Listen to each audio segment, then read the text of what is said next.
kami, saya Hamidian Munaima dan saya Maida Fitri SPD akan melakukan diseminasi modul 1.4 mengenai budaya positif. Bapak dan Ibu, konsep isi budaya positif adalah kita mulai dari perubahan paradigma belajar, kebutuhan dasar manusia, disiplin positif, motivasi perilaku manusia, keyakinan kelas, segitiga fungsi, nilai-nilai kebijakan dan posisi kontrol guru. Bapak dan Ibu, ini semua akan kita pelajari dalam budaya positif. Kita mulai dari yang pertama mengenai kebutuhan dasar manusia. Dari perubahan paradigma. Cobalah buka. Anda adalah A. Dan tugas Anda adalah memakai salah satu tangan Anda. Jadi Bapak Ibu kita demonstrasikan seperti yang tertera di layar. Dimulai dari mengepalkan salah satu tangan Anda. Ayo kita kepalkan Bapak dan Ibu. Coba Anda bayangkan bahwa Anda menyimpan sesuatu yang berharga dalam kepalan tangan Anda. Jadi sini kita bayangkan tersimpan sesuatu yang sangat berharga. Anda perlu menjaga benda tersebut sekuat tenaga Anda karena begitu pentingnya untuk kehidupan Anda. Kalau Bapak Ibu, teman di samping Anda, cobalah untuk membuka tangan Anda. Jadi kalau seandainya Ibu Irwana di sampingnya Ibu Asmanita, coba buka kepalan tangan Ibu Asmanita. Ini coba usahakan buka kepalan tangannya Ibu Irwana. Nah, begitu juga dengan Ibu Anggi dan Ibu Erna, Ibu Rika, Ibu Yanti. Mungkin bisa ke belakang gitu. Coba masing-masing berkolaborasi mencari temannya. Tadi bisa kan Bapak Ibu? Teman Anda ini boleh memuju juga boleh segala macam. Yang penting ini apa? apa isinya Maria Aywan juga Bapak Ibu di sini. Bapak bagaimana? Dengan semangat ini kan? Bisa. Ayo. Buka.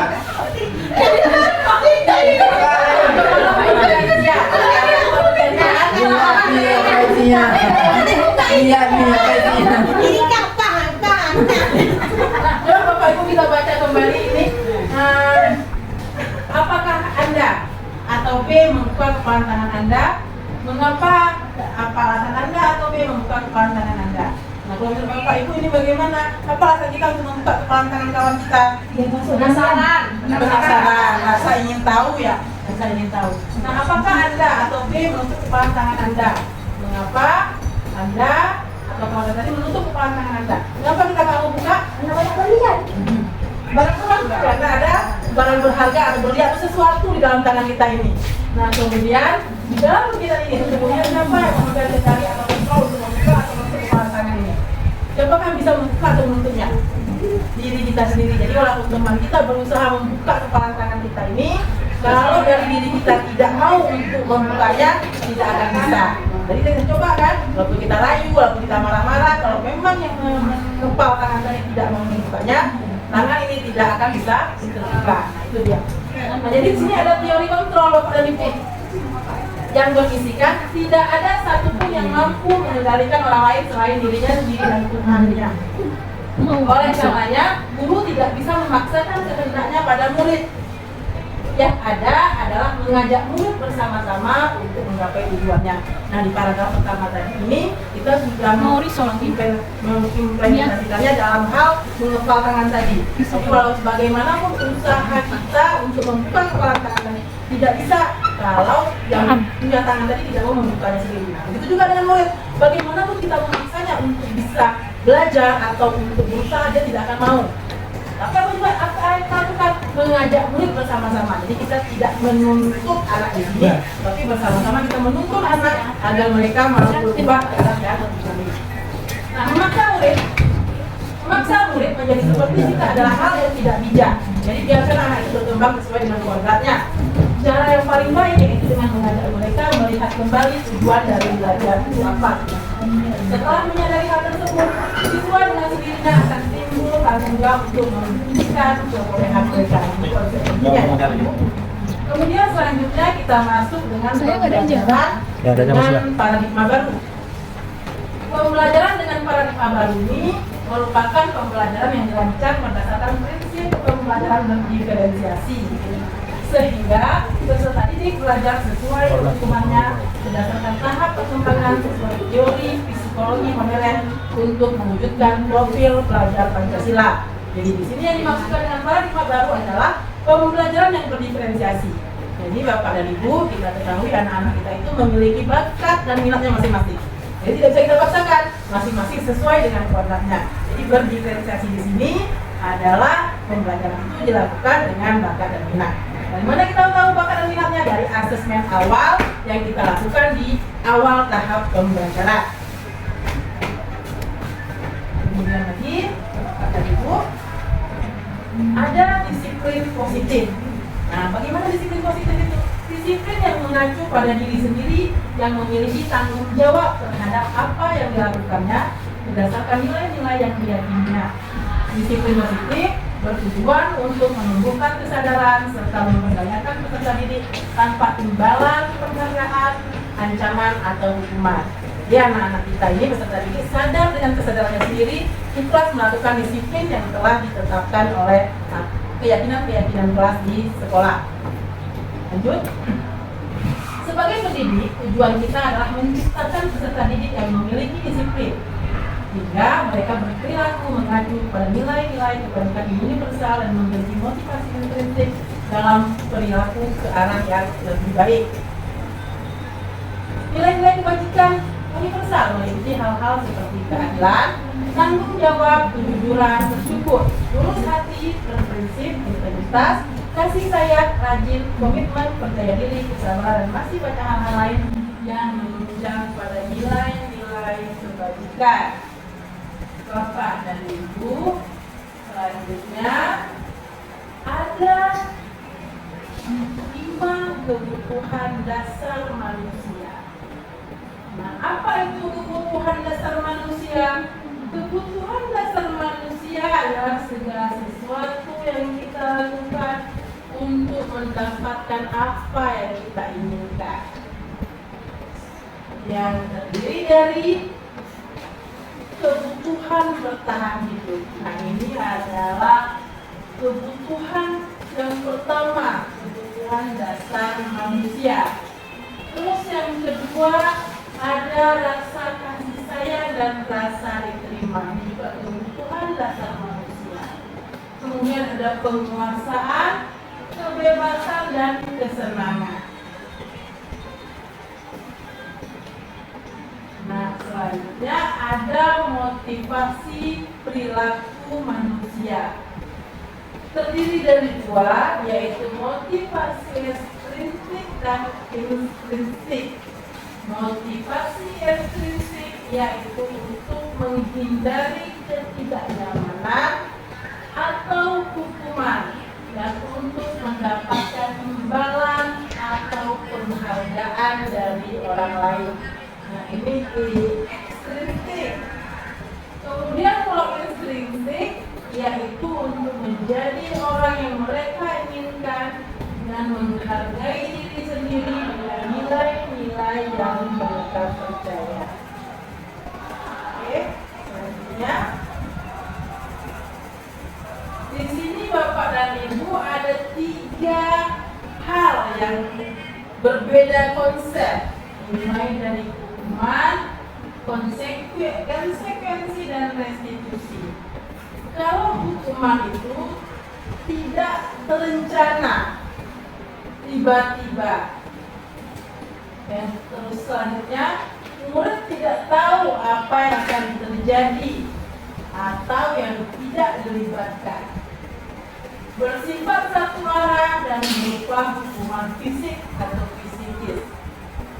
Kalau konsekuensi terencana, disepakati sesuai dengan peraturan, murid tetap dibuat tidak nyaman, sikap guru selalu memonitor murid. Nah, yang ketiga restitusi, yaitu proses menciptakan kondisi bagi murid untuk memperbaiki kesalahan dan proses kolaboratif yang mengajarkan murid untuk mencari solusi sendiri. Nah, untuk restitusi ini akan dilanjutkan oleh rekan saya Ibu Maida Fitri. Ibu Maida Fitri disilakan sebentar.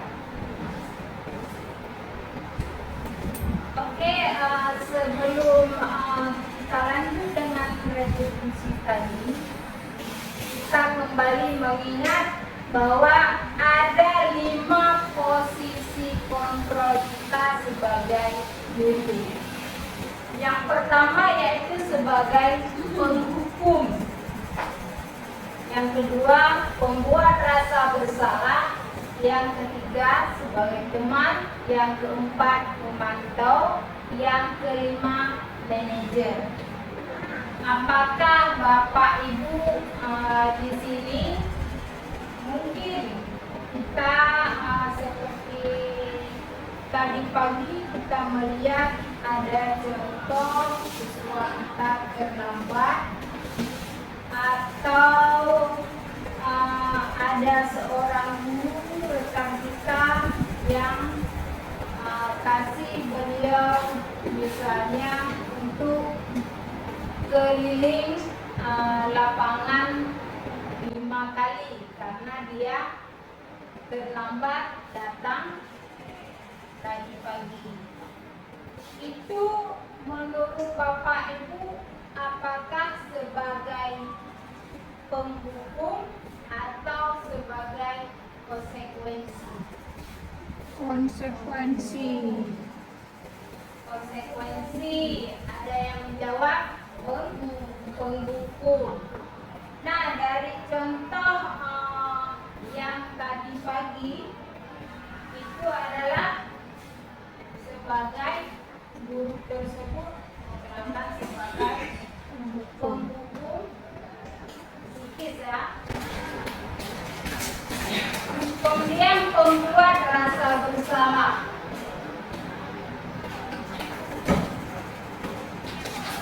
Ini yang tadi penghukum, membersihkan WC juga. Membuat rasa bersalah, beberapa kali ibu bapak harus memberitahu kamu selalu saja mengecewakan ibu bapak. Contohnya membuat rasa bersalah. Di sini ada saya tampilkan sebuah video.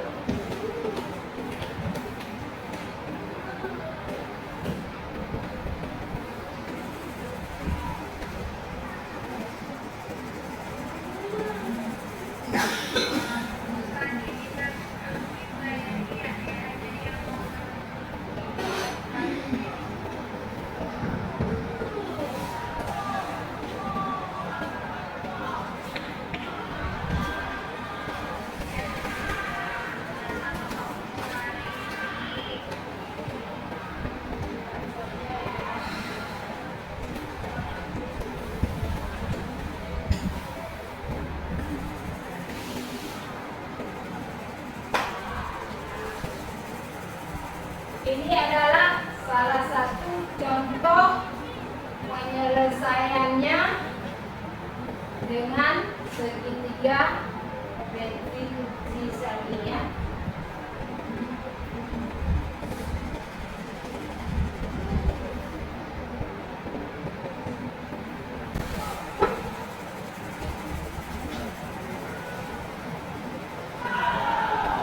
Oke. Tadi adalah sebagai contoh untuk kesadaran ya, membangunkan kesadaran dia. Ini adalah tahapan segitiga retribusi, yaitu menstabilkan identitas, kemudian validasi tindakan yang salah, menanyakan keyakinan. Nanti Bapak Ibu kita akan praktek ya. Salah satu yang menjadi guru dan satu lagi yang menjadi murid. Kita lihat dulu cara menstabilkan identitas berdasarkan prinsip membuat kesalahan adalah bagian dari proses pembelajaran. Di sini berbuat salah itu wajar. Di video tadi ya, tidak ada manusia yang sempurna. Ibu bapak juga pernah melakukan itu. Ibu bapak tidak mau mencari siapa yang salah, tapi ibu bapak ingin mencari solusi dari permasalahan ini. Kamu berhak merasa begitu. Validasi tindakan yang salah. Kita perhatikan lagi ya. Kamu pasti punya alasan mengapa melakukan hal tersebut. Contoh tadi, kamu pasti punya alasan kenapa kamu datang ke bapak. Padahal kamu bisa melakukan yang lebih buruk dari ini ya. Kemudian kamu patut bangga karena telah melindungi sesuatu yang penting buatmu. Kamu melakukan karena mempertahankan sesuatu yang penting buatmu. Ini menanyakan keyakinan kelas. Apa keyakinan kelas kita? Kita di sini sering melakukan keyakinan kelas ya, tapi kita nggak tahu namanya. Sebenarnya apakah itu keyakinan kelas atau bukan? Apa keyakinan kelas kita? Contoh kira-kira apa? Bu Erna yang jawab. Atau kesepakatan kelas kita. Ketentuan sama nggak Bu? Ketentuan, kesepakatan kelas, keyakinan kayak keyakinan Ya. beragama saya tengok kan. Ketentuan kelas ya. Yang pertama kita bisa membuat ketentuan atau kesepakatan itu seperti datang tepat waktu ya, kemudian masuk kelas tepat waktu, kemudian juga bisa misalnya mau permisi harus izin dulu dengan guru yang ada di dalam kelas. Yes. Terima kasih Bu Erna. Tepuk tangan, upload dulu. Iya. Pusing saya lah. Disogok kok pusing. Ini adalah salah satu contoh yang tadi video segitiga retribusi.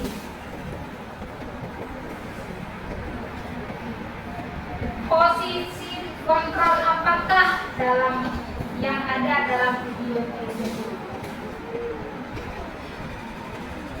Ini ya Bapak Ibu, saya kecewa sekali dengan kamu. Saya Siapa? kecewa. Manusia ini tadi ya. Oh. Kemudian jangan pulang dulu sebelum bel pulang. Nanti ibu dimarahi kepala sekolah. Itu adalah salah satu keyakinan kelas Bu Erna tadi ya. Udah nggak apa-apa. Kamu tidak pakai sepatu hitam, silahkan keluar dari kelas dan jangan masuk lagi.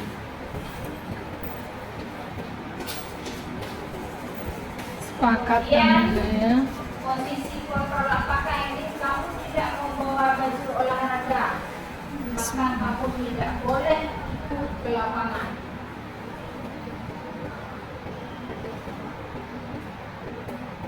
Ini kamu tidak membuat tugas, maka kamu harus keliling di lapangan. Itu adalah contoh-contoh posisi kontrol. Dalam penerapan budaya positif, hendaknya guru memahami terlebih dahulu dengan baik mengenai konsep-konsep isi budaya positif tadi ya. Ada 5 kebutuhan dasar manusia, kemudian ada apa lagi Bapak Ibu? 5 posisi kontrol.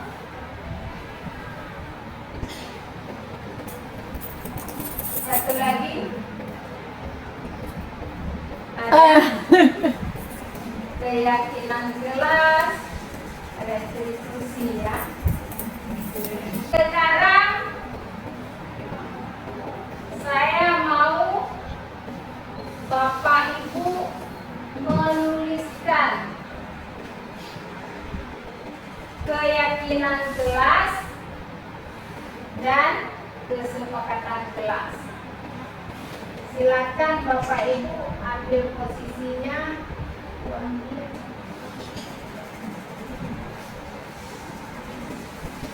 Ini ya Bapak Ibu.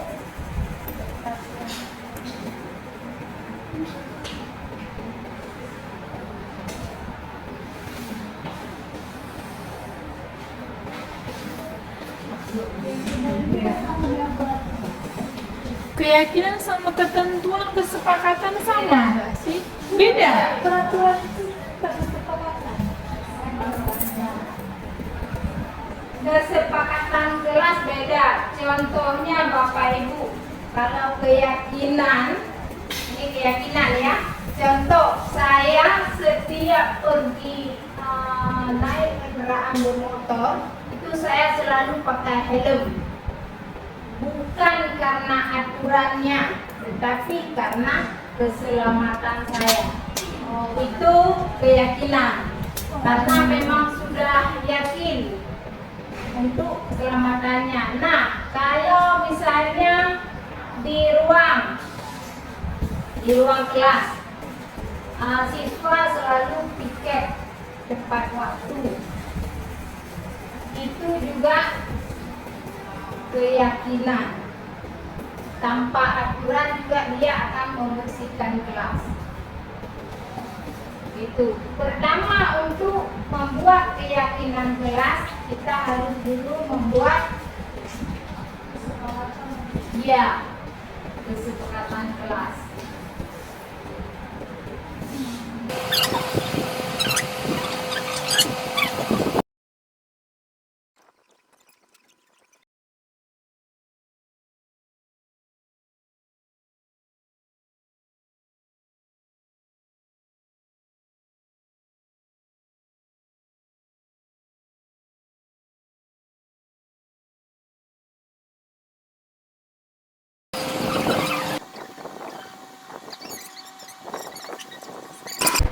Tepat waktu.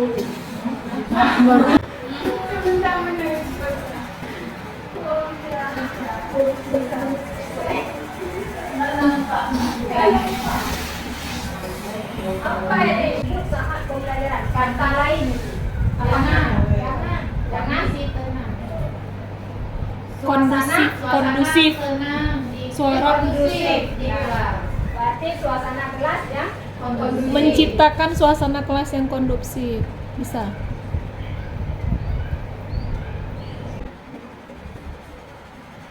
Yang menciptakan suasana kelas yang kondusif ya.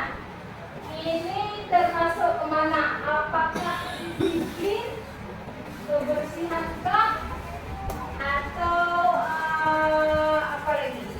Keselamatan, disiplin.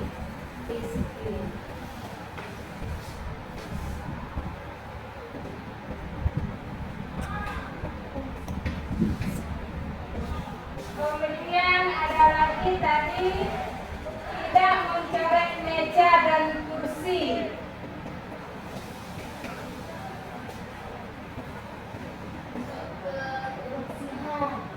Kebersihan ya.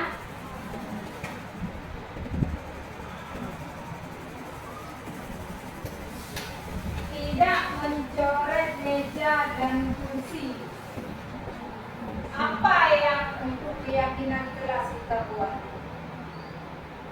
menjaga kelengkapan kelas, menjaga kebersihan kelas.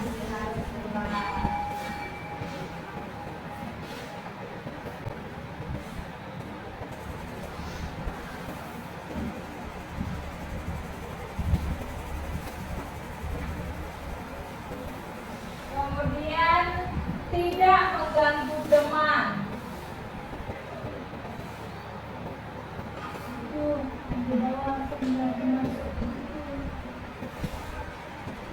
Masuk ke menciptakan suasana kelas yang kondusif. Ini juga berarti disiplin ya.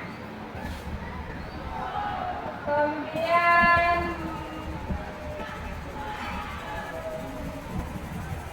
melarang siswa lain masuk ke dalam kelas.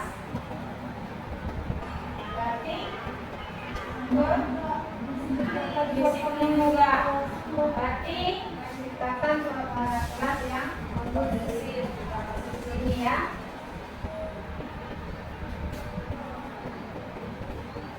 Permisi diwakili orang tua. Disiplin juga. Disiplin apa di sini? Kehadiran ya. Kehadiran.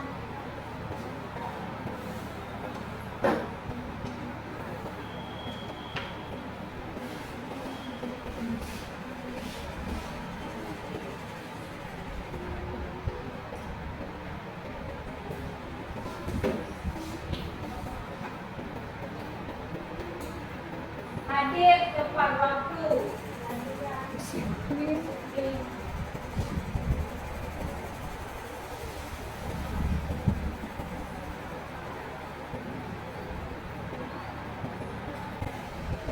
Jangan membantah guru.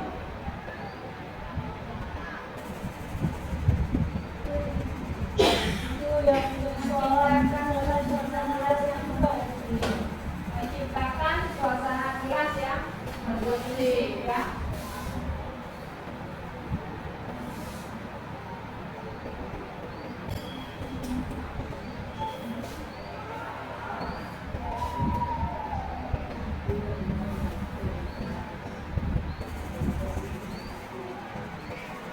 Tidak main HP di kelas tanpa seizin guru.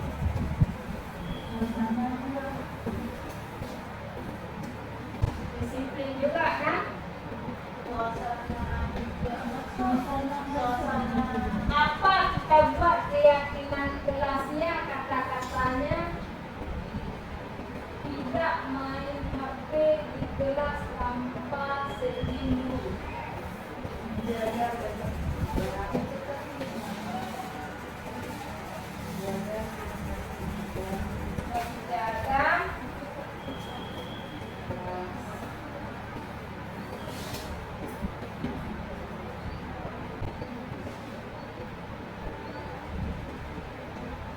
selalu menjaga kebersihan. Isi buang sampah sembarangan.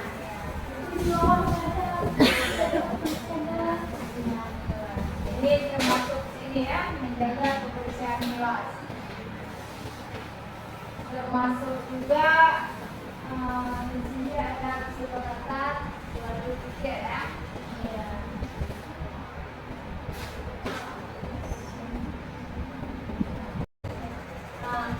Siswa selalu mengerjakan tugas yang diberikan. Apa kita kira-kira kita buat di lingkungan kelas?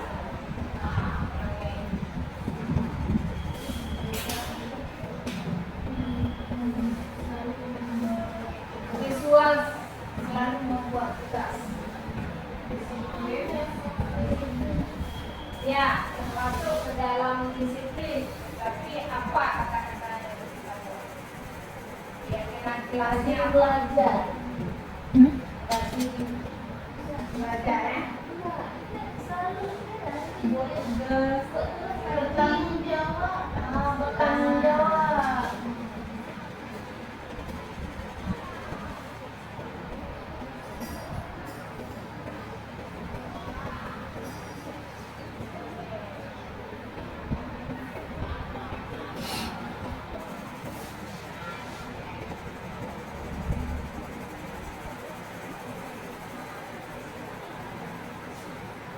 Ini disiplin juga ya.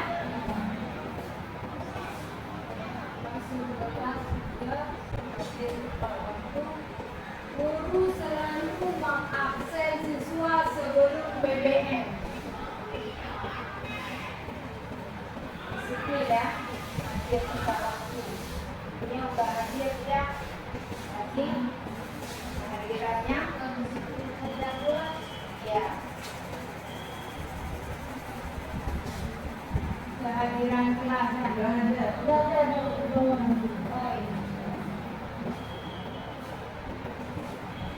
belum proses belajar mengajar ruang kelas harus dilakukan bersih. Ini menjaga kebersihan ya. Sudah ada di sini. Kemudian membuat tugas lagi yang ini, tapi sudah ada tadi bertanggung jawab atas tugasnya. Juga. Nah, Bapak Ibu, saudara ini adalah kesepakatan kelas yang tadi. Bapak Ibu bisa melihat apa perbedaan keyakinan kelas dan kesepakatan kelas. Di sini kata-kata kesepakatan kelas biasanya tidak tidak barangan, langsung menulis hadir tepat waktu, artinya yakin dia akan hadir tepat waktu. Kemudian menjaga kebersihan kelas, artinya dia tiket ya, sesuai dengan jadwal. Biasanya kita sekarang yang kita lakukan keseringanlah kesepakatan kelas. Sebelum ruang kita yang menjadi ruang yang ideal, maka kita harus dulu kesepakatan kelas. Kemudian kita buat keyakinan kelasnya, tanpa disuruh mereka akan menjalankannya. Bapak Ibu, di sini adakah pertanyaan? Ada Pak, silakan. Saya lihat tadi berarti kekurangannya satu lagi itu. Penambahan Pak ya. Ya, boleh apa Pak? Itu sebelum memulainya itu harus ada berdoa dulu ada. Ada juga di situ, memang ada tidak.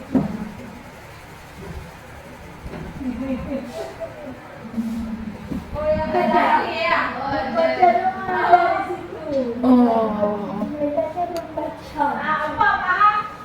Berdoa. Ini masukkan nih. Berdoa. Terima kasih Bang. Belum belajar. Ini masih kosong ya. Sebelum Itu nggak ada apa-apa.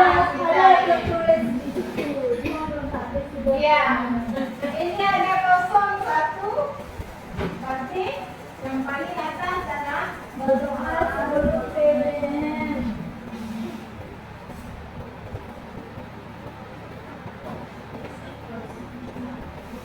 mana doanya? Ya, mana doanya? Ternyata yang kosong saya simpan tadi adalah paham. Dia tahu maksud saya. Yang paling atas adalah berdoa sebelum kegiatan pembelajaran dalam waktu. Oke, Bapak Ibu sampai di sini aja untuk pemahaman tentang keyakinan kelas Kemudian dilanjutkan oleh Ibu Maria tentang 5 posisi kontrol. Bapak dan Ibu, kita lanjutkan modul 1.4 kita yang mengenai budaya positif ini kepada 5 posisi kontrol guru. Bapak dan Ibu, kita sebagai guru ini mempunyai posisi kontrol. Nah, ada 5 posisi kontrol kita sebagai guru. Nanti sama-sama kita analisis, sama-sama kita diskusikan mana yang paling baik di antara 5 posisi kontrol. Yang pertama, posisi kontrol itu sebagai penghukum. Nah, di sini terkadang guru itu secara refleks jika melihat ada kesalahan daripada peserta didik, dia langsung memanggil dan menghukum siswa itu tanpa mengetahui apa masalah siswa. Misal, katakanlah ada siswa yang terlambat. Nah, sebagai seorang guru yang memiliki posisi kontrol penghukum, dia akan langsung memanggil murid tersebut dan langsung akan memberikan sanksi. Dan biasanya intonasi guru ini juga memiliki intonasi yang tinggi, yang sengit, langsung menyalahkan. Nah, Bapak Ibu, sebagai guru, bolehkah kita menerapkan posisi kontrol ini? Nah, posisi kontrol sebagai penghukum sebaiknya kita tinggalkan, jangan kita lakukan. Kenapa? Karena seperti yang tadi disampaikan oleh rekan saya, Umaydah Fitri, setiap kesalahan itu bisa kita diskusikan dengan salah satu caranya menggunakan restitusi. Jadi bisa kita identifikasi dulu masalahnya, kita validasi kesalahannya, dan kita putuskan kembali apakah dia telah melanggarnya di kelas. Dan anak tersebutlah yang akan menentukan sendiri apa konsekuensi yang harus dia jalani dengan dia telah melanggar yang sedang berlaku. Nah, kemudian yang kedua, posisi kontrol guru ini sebagai pembuat rasa bersalah. Nah, misalkan posisi pembuat rasa bersalah ini, kalau tadi penghukum itu dia lebih kepada fisiknya, langsung memberikan hukuman. Tapi kalau posisi membuat rasa bersalah ini, guru ini lebih menghakimi ke psikologinya. Nah, jadi guru ini seperti menghakimi anak melalui psikologi. Misal, dia akan menyampaikan dengan kata-kata yang sedikit membuat anak merasa bersalah, tidak tahu harus berkata apa. Nah, misalkan, ini kalau kamu buat seperti ini, kok ibu kena marah sama kepala sekolah. Jadi anak itu merasa bersalah. Nah, dampak dari anak merasa bersalah ini sebenarnya hampir sama dengan penghukum tadi. Cuma yang ini dikenai ke segi psikologinya. Cuma anak ini akan merasa terus-menerus merasa bersalah dan akan mempengaruhi dampak psikologi.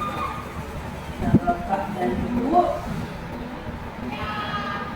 kalau menurut Bapak dan Ibu, bisakah kita menggunakan posisi kontrol sebagai pembuat rasa bersalah? Tidak bagus juga ya Bapak Ibu, karena ini konsekuensinya awal kehukumannya lebih mengarah ke psikologi anak. Anak merasa tertekan. Nah, kalau tadi penghukum itu mungkin fisiknya, mungkin disuruh push up, disuruh diri atau segala macam.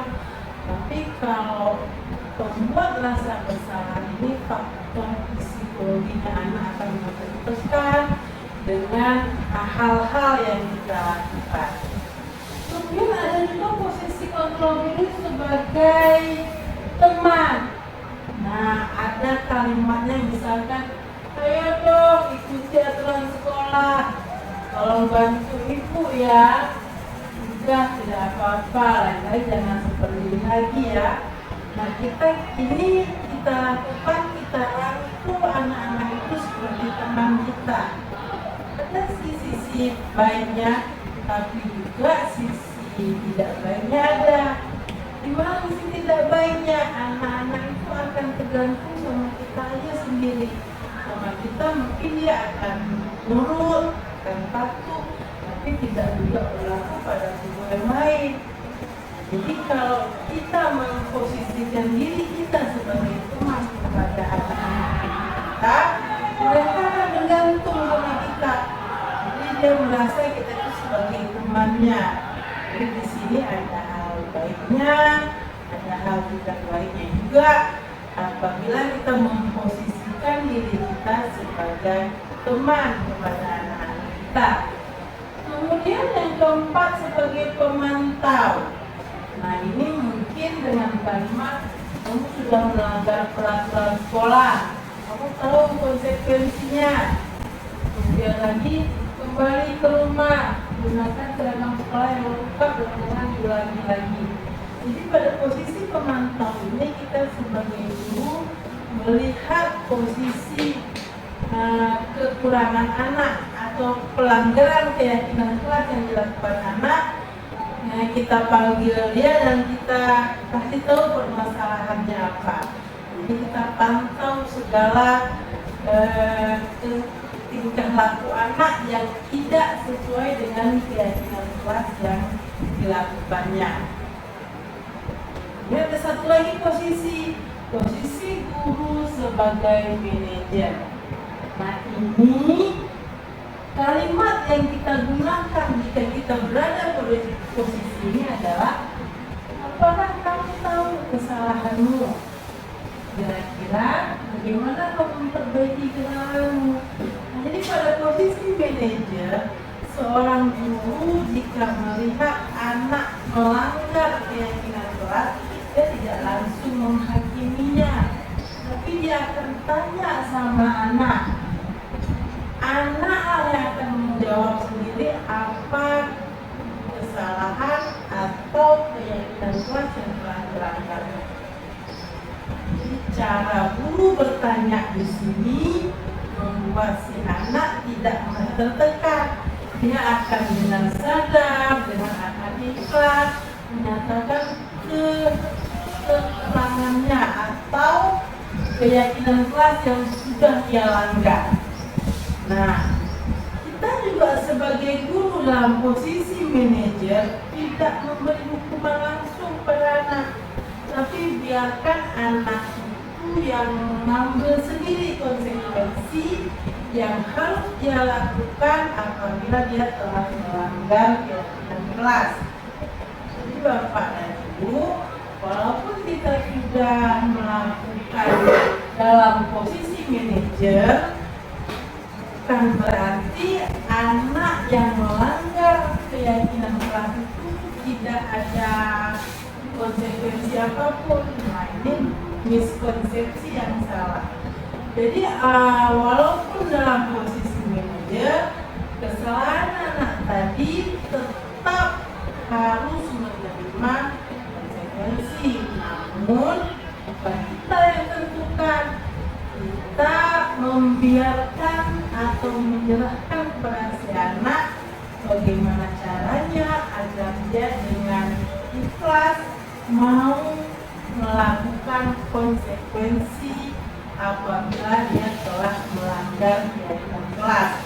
Nah, satu ungkapannya tadi seperti yang ditampilkan di layar dengan kalimat, apakah kamu tahu kesalahanmu?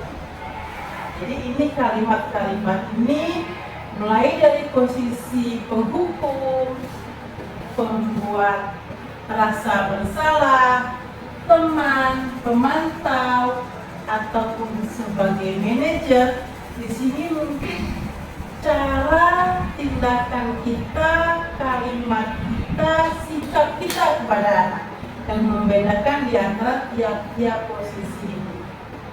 Nah, dari 5 posisi ini menurut Bapak Ibu mana yang paling bagus yang bisa kita lakukan? Posisi sebagai manajer. Dan mudah-mudahan kita bisa melakukan dan bisa berada pada posisi kontrol sebagai manajer. Kenapa? Dengan kita bisa bersikap sebagai posisi kontrol pada posisi manajer, banyak hal-hal yang bisa kita buat untuk merubah anak tanpa anak ini merasa tersakiti atau merasa tidak senang sama kita. Nah, lain tadi kesalahannya sama, katakanlah anak-anak kesalahannya sama, tidak pakai sepatu sesuai dengan peraturan sekolah. Nah, posisikan kondisi kita, seandainya kita menjadi posisi penghukum, langsung kita panggil anak itu, kita suruh pulang dia, atau suruh ganti, atau kita lepaskan sepatunya, dan dia tidak beli sepatu lagi. Sanksi langsung dari kita. Bisa jadi anak-anak di sini akan timbul rasa tidak senang pada kita. Timbulnya rasa tidak senang pada kita dalam proses pembelajaran, apapun ilmu yang akan kita berikan tidak dapat diterimanya. Itu namanya faktor psikologi. Itu merasa gimana ya? Merasa kesal, merasa benci lah sama kita. Padahal mungkin dia ada masalah sendiri kenapa dia pakai sepatu seperti itu. Tapi tanpa kita meminta alasan dari si anak, kita langsung memvonisnya atau menjustisnya, memberinya hukuman. Nah, ini dampak-dampak yang akan terjadi pada anak. Begitu juga waktu merasa bersalah. Mungkin dia merasa kita tidak memberi hukuman apa-apa, tapi mental dia merasa akan tertekan. Ini juga suatu hal yang tidak baik kita lakukan sebagai seorang guru. Nah, kalau sebagai teman, sama kita dia bisa merasa senang, tapi belum tentu sama yang lain gitu. Begitu juga dengan pemantau. Nah, tapi posisi yang paling baik pada posisi kita sebagai manajer, maka dalam memberikan konsekuensi jika anak melanggar keyakinan kelas, anak itu tidak merasa tidak senang kepada kita. Dia dengan ikhlas akan menyadari kesalahannya dan juga dengan ikhlas akan melaksanakan konsekuensinya sendiri dan juga akan merubahnya ke depan, tidak mengulangi lagi. Nah, ini semua dilakukan dengan rasa keikhlasan. Mungkin Bapak dan Ibu ada yang ingin ditanyakan?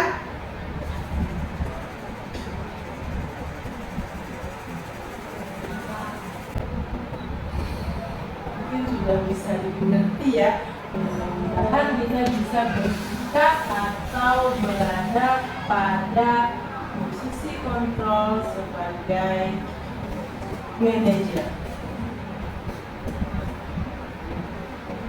Ibu, kita sudah mempelajari mulai dari paradigma, belajar baru mengenai budaya positif dari apa tadi yang paling pentingnya segi restitusi, dan yang paling terpentingnya lagi adalah posisi kontrol guru. Nah, Bapak dan Ibu, mungkin di sini saya dari Maida ingin langsung mempraktekkannya bagaimana cara menyikapi permasalahan atau kasus dari murid kita, dari didik kita, dengan menggunakan segitiga restitusi dan posisi kita pada posisi manajer. Mungkin dari peserta langsung Maida bagaimana ya? Baik, dipandu oleh Ibu Maida. Ibu Maida di sini Silakan. Bapak Ibu, di sini kita mencoba praktekkan ya. Salah satu siapa yang kira-kira Bapak Ibu yang jadi murid?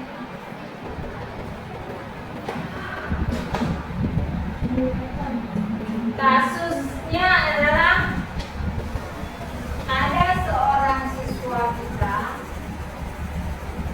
datang terlambat tadi pagi. Ini berarti ada siswa atau muridnya yang datang terlambat. Prakteknya ya. Kemudian ada guru yang mengambil posisi kontrol yang bagaimana itu Bapak mengambilkan? Apakah sebagai manajer? Nanti dipraktekkan kata-katanya sebagai action. Siapa Bapak Ibu yang bersedia?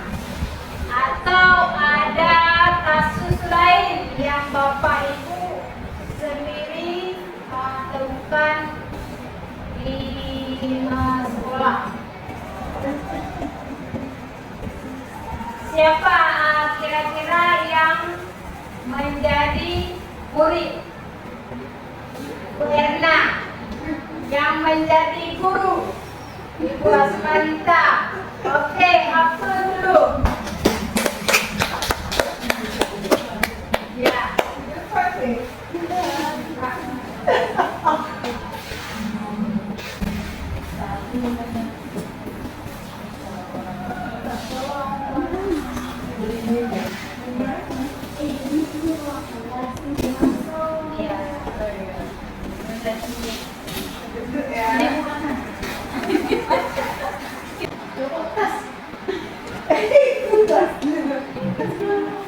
Oke, Yulianti.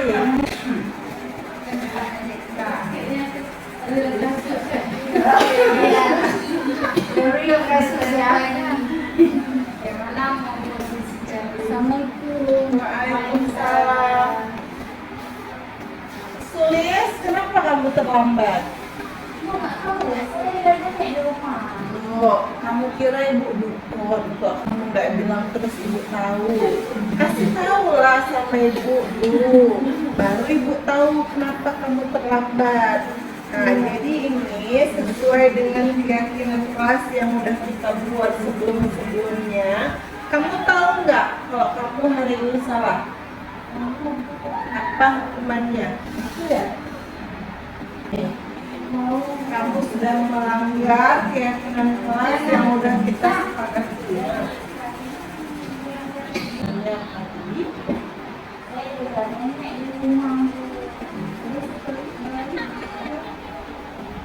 Kalau kamu terlambat, resikonya Kalau kamu terlambat, apa resikonya? Apa konsekuensinya yang udah kita sepakati?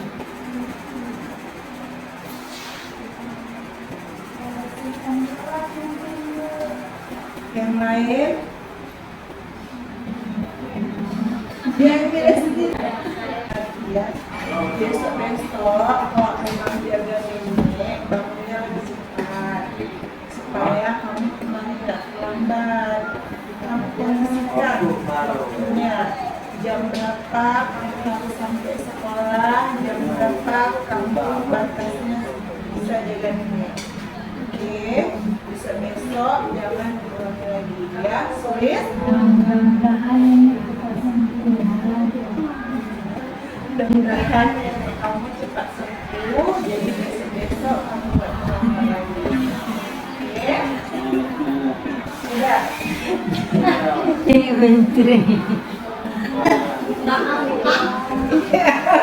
kita applause.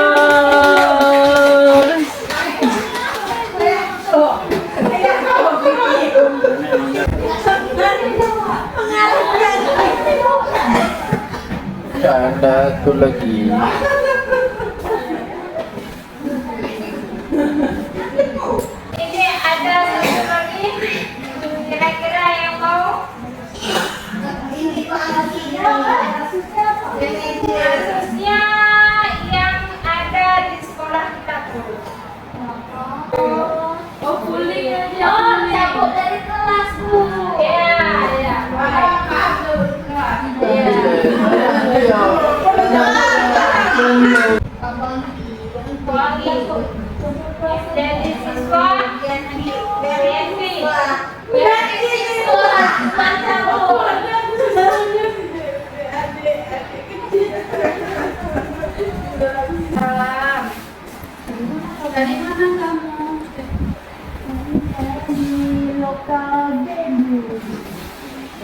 Kan pelajaran itu udah mulai. Kedua, kelompok atau satu.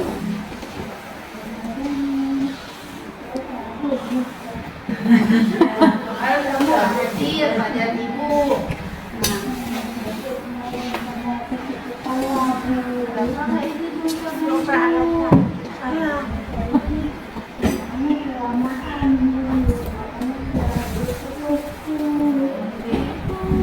itu ada di lokal. Jadi soalnya kamu TS dulu kan itu masuk ke kasih kamu sakit.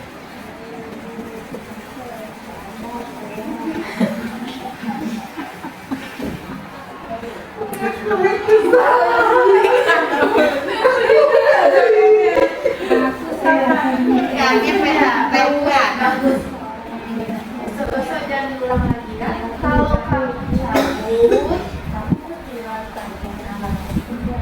Nah, karena kita pada hadir aja belum tentu kita yang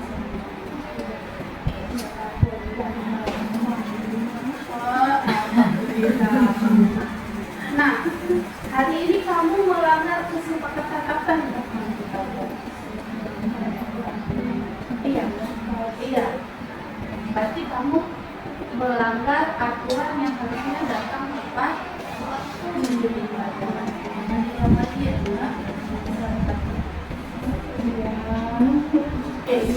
Oke, kita kasih aplaus.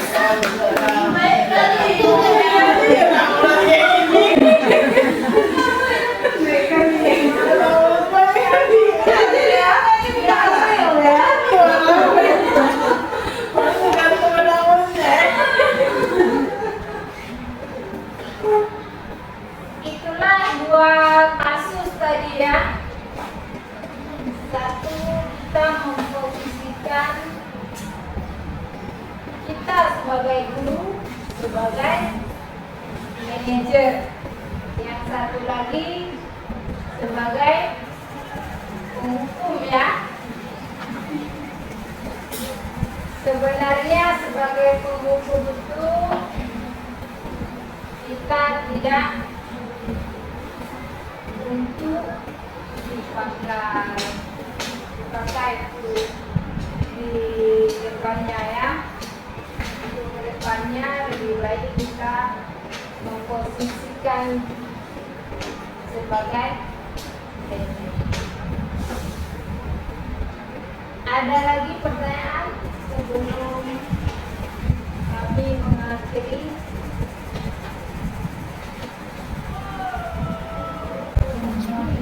Ini pertanyaan itu kan contoh penerapan 5 posisi kontrol dari 1 sampai 5. Yang dijelaskan tadi 1 sampai 5 itu yang paling baik apakah dengan manajer atau di antaranya itu satu yang harus kita terapkan sebagai manajer atau seperti apa? Tadi kan bilang satu ini ya kekurangannya di sini, kedua di sini kita bayar kurangnya di sini ya. Kalau teman boleh, tapi hanya sama kita aja.